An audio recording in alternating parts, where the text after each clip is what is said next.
Saudari-saudaraku yang dikasihi dan mengasihi Tuhan Yesus, pada hari ini Kamis 28 Juli 2022, hari biasa, pekan biasa ke-17, menu sabda kita dari Injil Suci menurut Matius bab 13 ayat 47 sampai 53. Mari kita siapkan hati kita untuk mendengarkan sabdanya.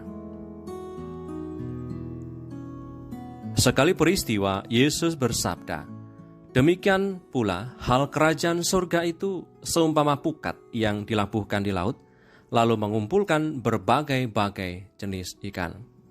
Setelah penuh, pukat itu pun diseret orang ke pantai, lalu duduklah mereka dan mengumpulkan ikan yang baik ke dalam pasu dan ikan yang tidak baik mereka buang. Demikianlah juga pada akhir zaman, malaikat-malaikat akan datang memisahkan orang jahat dari orang benar, lalu mencampakkan orang jahat ke dalam dapur api. Di sanalah akan terdapat ratapan dan kertakan gigi.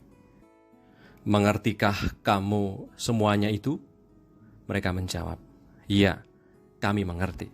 Maka berkatalah Yesus kepada mereka, "Karena itu, setiap ahli Taurat yang menerima pelajaran dari hal kerajaan surga itu, seumpama tuan rumah yang mengeluarkan harta yang baru dan yang lama dari perbendaharaannya."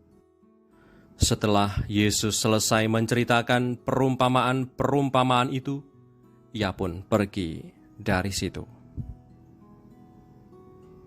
Demikianlah sabda Tuhan. Terpujilah Kristus. Saudari-saudaraku yang terberkati, tadi dalam ayat yang ke-47 Tuhan bersabda, "Hal kerajaan surga itu seumpama pukat yang dilabuhkan di laut, lalu mengumpulkan berbagai-bagai jenis ikan. Setelah penuh, pukat itu pun diseret orang ke pantai, lalu duduklah mereka dan mengumpulkan ikan yang baik ke dalam pasu, dan ikan yang tidak baik mereka buang." Kerajaan surga diibaratkan seperti pukat.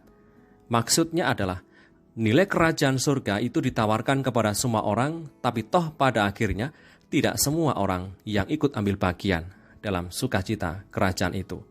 Sehingga saudara-saudariku yang terberkati, kebahagiaan kekal itu bukan soal nanti, tapi saat ini. Apakah saat ini kita semakin hari semakin membuat diri layak untuk ambil bagian dalam kebahagiaan kekal yang dijanjikan kepada kita kelak? Ya, semoga saja demikian.